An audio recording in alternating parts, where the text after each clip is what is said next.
Dr. Erin Eatough, welcome to the Human Capital Innovations Podcast. Hi, John. I'm so glad to be here. Yeah, it's great to be with you today. I'm so excited for the opportunity to talk about this really great new report out from BetterUp titled "A New Kind of Inclusive Leadership for a New World of Work." Yes. Diversity, equity, inclusion, and belonging. This is a very important topic. It has been for a long time. I think it's really been, growing more and more in terms of its integration into many organizations and the attention that it's been getting.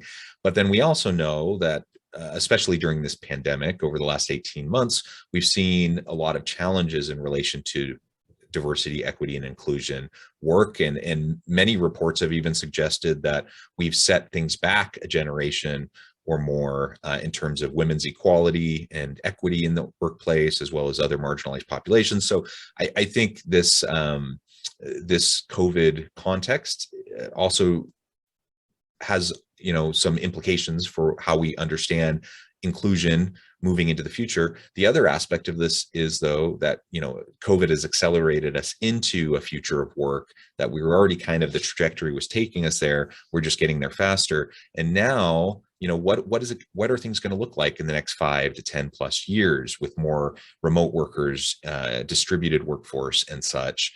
And that has tons of implications for inclusion work. And so these are the types of things we're going to be talking about today, and that are talked about within this report. As we get started, I wanted to share Erin's bio with everybody. Dr. Erin Eatough is researcher, author, speaker, and consultant, and serves BetterUp as manager of behavioral sciences. She is the researcher and author behind BetterUp's Research and Insights blog column, and speaks regularly about the science behind human thriving at both academic and industry events. Erin received her PhD in industrial organizational psychology from the University of South Florida. Before BetterUp, Erin was a professor.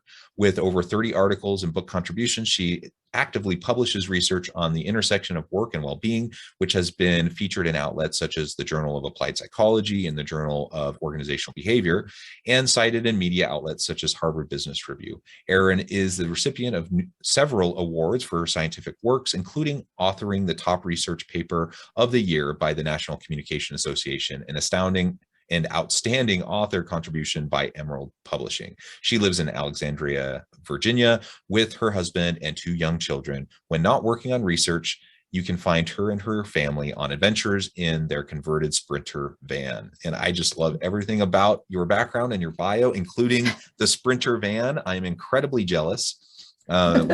Long-time listeners of the podcast know that's like my dream. I have 6 children, so my wife thinks I'm a little insane to even suggest such a thing. But I think it would be amazing to roam around in an RV or in a converted van. And Totally. honestly, I'm like big into tiny houses, so I would love to get a tiny house. Yeah. Oh, I love that. Don't give up on it. Don't give up. Even with 6 children, you can do it. I tell my wife that, and she says she thinks I'm crazy. So, and there's probably some truth to both sides of that. Yeah. And I really like your scholar practitioner kind of orientation. That's kind of how I like to frame myself as well. I'm still in the professorial academic realm, in addition to doing the consulting work, but I try to do a lot of both more traditional peer-reviewed scholarship as well as practitioner-oriented publications, and I think it's really essential that we do both, and to be able to continue to contribute to the wall of academic knowledge and add our bricks of understanding, but also get that same knowledge out to organizational leaders and managers so they can actually do something with it. So it's not just sitting there in the ivory tower, right? Exactly. Yeah, that was one of the big sort of disenchantments I went through at one point. I mean, academia has so much to offer, and it's such a wonderful institution in general. But I was really craving an opportunity to do work where I could do research and apply science, but then know that it would have a pathway to really actually get to the people who could really use it. And that's one of the reasons I'm so excited about this report, because it just is, it's doing what I would always want to see. Yeah. Well, very good. So let's dive on in then and talk a little bit more Well, maybe first we should frame what BetterUp is and what it's all about, and then Yeah. we can really start to unpack this report. Awesome. Well, BetterUp is the inventor of virtual coaching. We're the global leader in whole person transformation at scale. So we combine world-class coaching with AI and behavioral science to offer really personalized behavior change to people, but doing that at scale. And the goal is really to optimize personal growth and professional growth, spanning from the work domain into life. That's incredible. And what a wonderful thing. And I get my regular emails from BetterUp I'm trying to think, maybe even daily. I get my little taste, and I think it's wonderful. So definitely would encourage listeners to check out BetterUp. Now, so let's unpack this report a little bit. Tell us about why this was a focus, why this report was put together in the first place, and then we can start to pull it apart and talk about some of the findings. Yeah, so we just celebrated a pretty significant milestone at BetterUp. We just hit 1 million individual coaching sessions that have been offered, and that wasn't the impetus for this, but what that shows is just sort of the data significance, or the threshold of accumulation of data that we've reached. Really it just offers this really unique opportunity for us to study human thriving, to understand how people are doing, to see what kind of coaching sessions they're leaning into, how have trends, evolved over time, and look at subpopulations as well. And so one of the things I've been really excited about is just, devoting my time to really thinking about what can we learn. The business does a lot of work for organizations, and we also have an opportunity to just generally help the world and the community by extracting insights out of what we see when we serve so many people across the globe, and have now offered 1 million coaching sessions. So anyway, the report is based on, about 10,000 members who engaged in virtual coaching with BetterUp from prior to the pandemic through the pandemic. And the data represent all, walks of life, from industries, functions, organizations large and small. And it just provides this really cool, unique window into understanding challenges that people have faced, their needs, including underrepresented groups, women, parents, and then, tracking how people are doing as they're moving in and out of remote and hybrid work arrangements. Yeah, and those hybrid arrangements, I mean, some people are going to remain remote, but I think most are probably going to end up in some sort of a hybrid arrangement, and Yes. organizations will have to continue to wrestle with, what that looks like and how they're going to handle that, and that has tremendous potential implications from a DE&I perspective. So let's talk about that for a minute. What are some of the main findings that you present in the report in relation to the kind of the shifting nature of work, these hybrid arrangements, and diversity, equity, and inclusion? Yeah. So one of the main findings was really looking at how people's sense of belonging has shifted, and how people are feeling in terms of their sense of, connection to others. And of course, the pandemic was this huge catalyst for us shifting into, in and out of isolation and lockdowns and different types of remote working styles. And so, as we entered into 2021 and we had vaccines roll out, people were returning to work, return to work became, a hot topic in terms of, industry. You would expect that maybe we'd see some rebounding in belonging, and that people are now reconnecting again, and having that mobility again is helpful in reestablishing our sense of community and our sense of connection. But surprisingly, what we found, unfortunately, was the opposite of that. Belonging has just been on this downward trend since the pandemic began, and just really has tanked since 2021. And what was really fascinating to me about that is that, 2021 coincides with the return and, a reemergence into some sort of new normal, and a lot of people, getting back into office spaces and things like that. And yet we're still seeing this really dire need for addressing a belonging gap and a disparity there. And so what I think is happening, and what we talk about in the report a little bit, we show also some data about, the trends of people returning to work and going into hybrid forms of work and fully back into the office. But one of the things that I think this signals is that although we see, and again, something we talk about in the report, is there are a lot of benefits to going into hybrid forms of work or into remote forms of work. Like, people actually get benefits from this. One of the findings is that moving into hybrid work, there's a well-being advantage. So people are actually doing better with well-being when they have that flexibility. Great, this is great news. But at the same time, there's what we're calling a belonging tax on hybrid work. And I think that that's really important for us to think about and understand, and for organizations to recognize that, yes, as we look to the future, flexibility is going to be the future. Like, we are, organizations who can embrace that are going to have the competitive edge in the talent marketplace. But if we're not also backing that up with some new strategic thinking and redefinition of what inclusive leadership looks like in order to preserve belonging for people, I think it's not gonna, it's not gonna go as well as we might hope. Well, yeah, thank you for that. That is super interesting.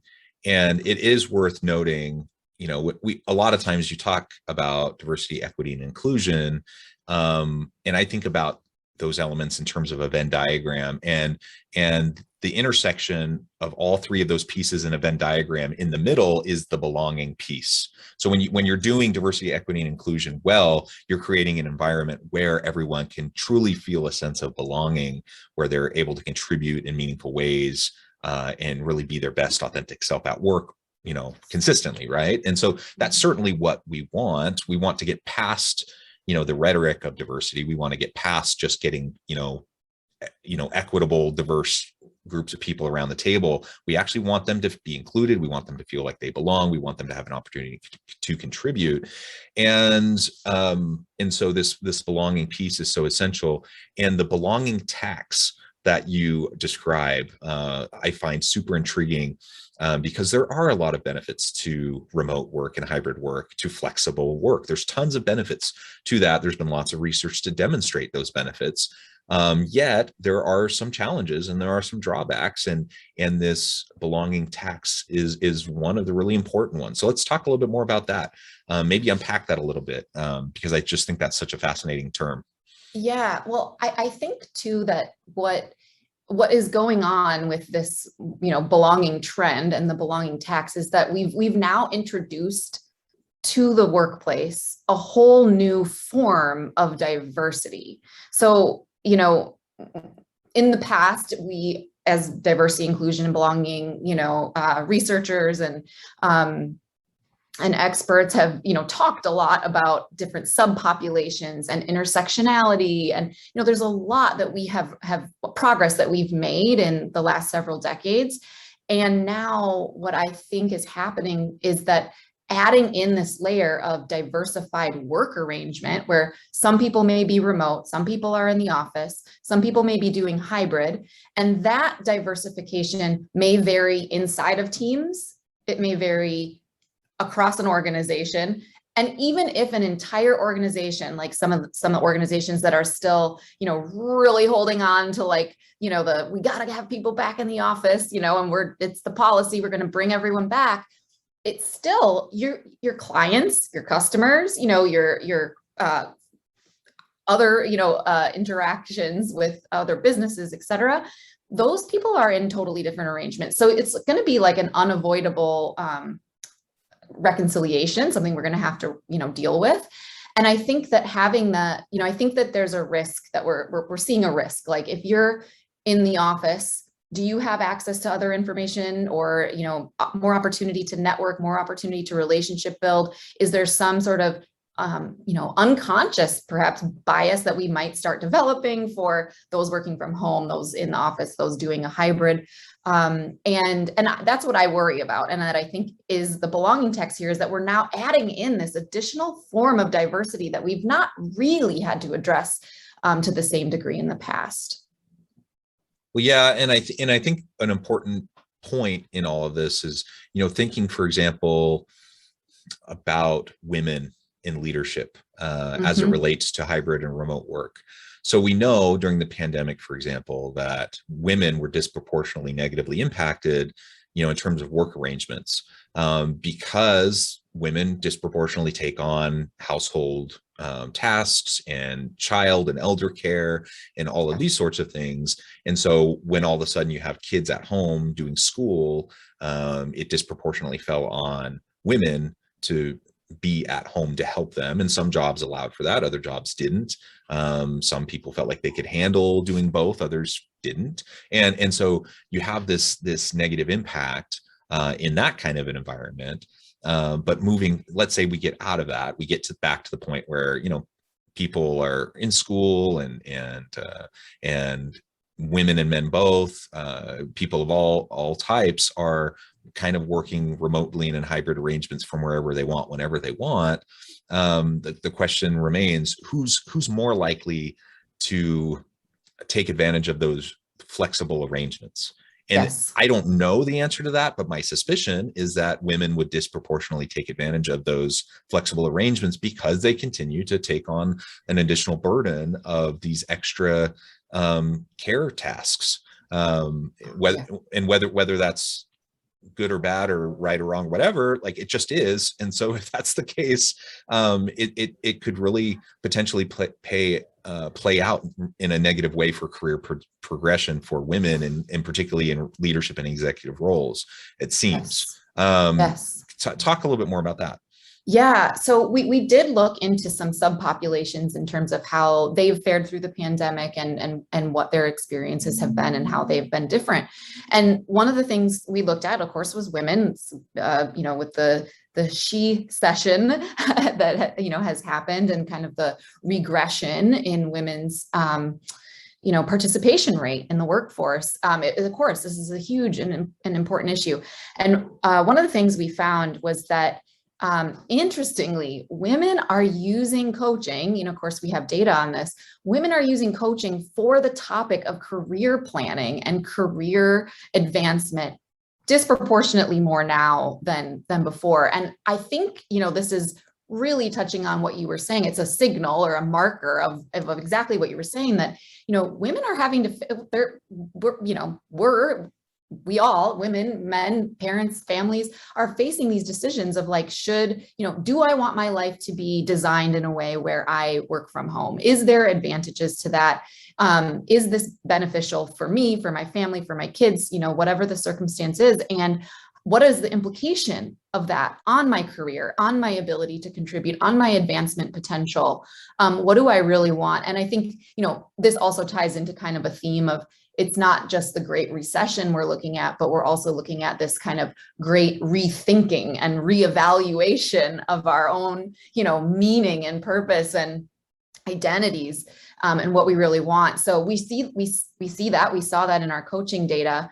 One of the other interesting things about women that we found was that when women felt that their workplace was really committed to their well-being and supported well-being for them, those women had 31% higher intent to stay with the organization. So what that really signals is that if organizations are concerned about women's representation and concerned about, keeping them, advancing them, helping them thrive, one of the levers is going to be really making a commitment to supporting well-being. It just is going to be the case. And the data were really clear that that's a big boost, 31% in intent to stay when you feel that, your organization really supports your well-being. Yeah, I mean, that's a huge, huge boost. And I think any organization should be excited about that kind of a finding, whether it's related to a subpopulation of the workforce or just the workforce in general, because we're always thinking about how to better attract and retain the best talent. And that's even more challenging now than ever. I mean, with more distributed workforce, the reality is, the great rethinking, as you described, we're challenging assumptions and we're saying, why do I need to be limited to the geographic area around my physical office space? Yes. And so literally I can pull from the best talent anywhere in the world. So there's global competition for the best talent. that opens up all sorts of opportunities, but it also creates challenges for organizations. And we know right now that it's hard to get good talent. It was already difficult. It was already so challenging to get enough skilled workers in STEM fields, for example. In certain industries, it was just so hard to get good people. And now we're finding it's even more challenging because people are rethinking their values. They're rethinking what matters most to them. And they want work that's meaningful, that can contribute to society as a whole. They want to make a meaningful impact, and they just expect for that to be built into what they do. And they're not as willing to just do mindless jobs that put themselves in danger and put their families in danger. And so the great rethinking, I think, is super important. Of course, all of these inclusion and belonging elements are embedded in a lot of what we need to rethink. And certainly we just need to challenge assumptions and not just continue to do things just because it's the way it's always been done. Another point that you made that I think is just worth highlighting, there really are still holdouts that really believe in this idea of face time at work. And the person who's a good worker is the person who's always there in their office. So if the boss walks by, they know that person's there. So they're the committed, they're the dedicated one. They're the one that they can lean on. Who's more likely then to get the promotion? Who's more likely then to get the special projects that can help you learn and grow and develop in your career? And we know, there's so much research on this that's kind of a silly notion. And this past 18 months should have taught us that lesson, that it doesn't matter when, where, how you do your work, as long as you're productive and you have good outcomes.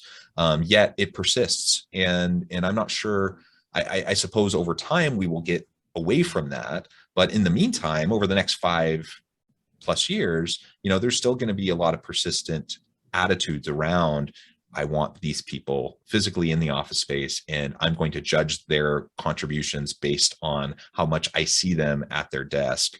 How do you think we can battle that that we don't put, for example, women or other diverse groups at a disadvantage? Yeah, great question and great call out. I think that the manager is really key, right? And I think this is what you're alluding to when you're saying, there's some holdouts that are going to be, looking at the landscape of who am I going to give this next opportunity to, or this special project, or who comes into my mind. And you know what, look, it likely is a very natural human bias to, have some of this happen. So it takes effort to really, I think, as we go into this new future is, flexible work, we have to help managers and leaders and those decision makers recognize that, be able to stop themselves and see this happening. And I think right now we have this great opportunity because so many organizations are rethinking a lot of things. They're thinking about policy, they're thinking about arrangement, they're thinking about what is the strategy for the next couple years,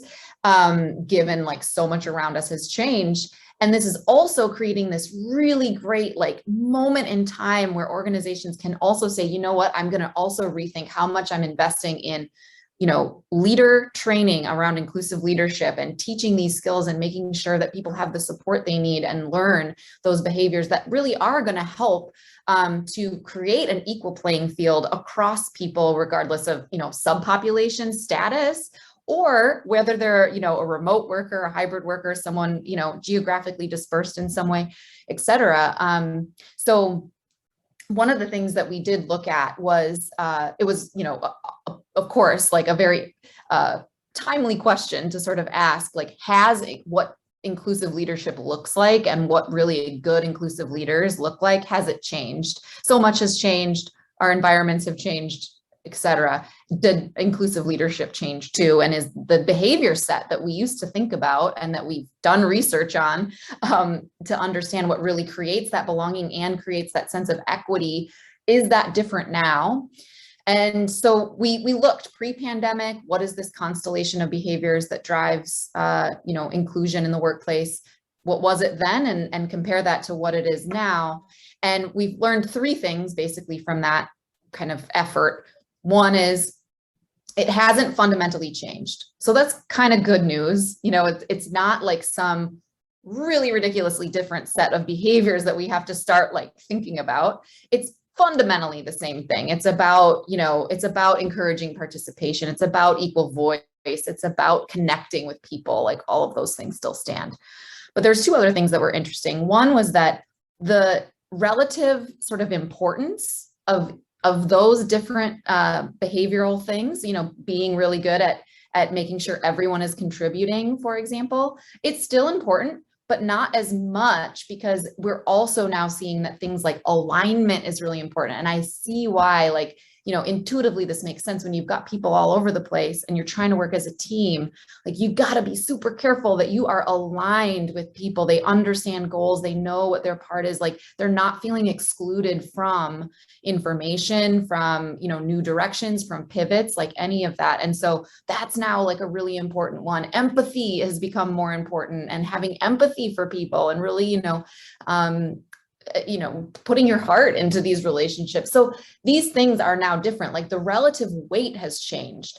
And then the third thing was that just the overall predictive power of an inclusive leader on their team sense of belonging and their sense of feeling included has increased by 26%. So it's more important now. That's amazing. Yeah, it is. And you know, like it just really means like the stakes are higher. Like the organizations that will get this right and that, you know, do this well are going to have a differentially high competitive advantage. They're going to be able to keep that talent. And the people that aren't getting picked, you know, in organizations where it is what you were describing, sort of the case where there may be some bias happening against certain groups, like they're going to lose their diversity. And we know, you know, when you lose diversity, you're going to lose lots of other things like innovation and creativity and, you know, all of those things. So, yeah. Well, very well said, Erin. This has just been fascinating, and I'm so excited to really dig in deeper into this report, and would encourage listeners to check it out as well. I'll add the link in the show notes so you can find it easily. Before we wrap up for today, I just wanted to give you a chance to share with listeners how they can get connected with you, find out more about your work, your team, and then give us a final word on the topic for today. Yeah, that's great. So please, I'm happy to connect with anyone. You can find me on LinkedIn, Erin Eatough, and also you can find the Insights blog that I write every week from BetterUp on our blog at betterup.com. And you can also find the whole report there that's chock full of not just these insights, but lots of other ones. So would love to be connected with anyone. And I just want to thank you so much, John. I mean, I feel like, maybe in the future, we both can be working from our Sprinter vans. I would love to. That sounds amazing. I'm actually going on sabbatical from the university here in January. And so I have these dreams, but we'll see what actually comes to fruition. Yeah. Well, it was such a pleasure to speak with you. Thank you so much for having me. Thank you. I encourage listeners to reach out, get connected, check out the report, check out more about Erin's work in the blog. And as always, I hope everyone can stay healthy and safe, that you can find meaning and purpose at work each and every day. And I hope you all have a great week.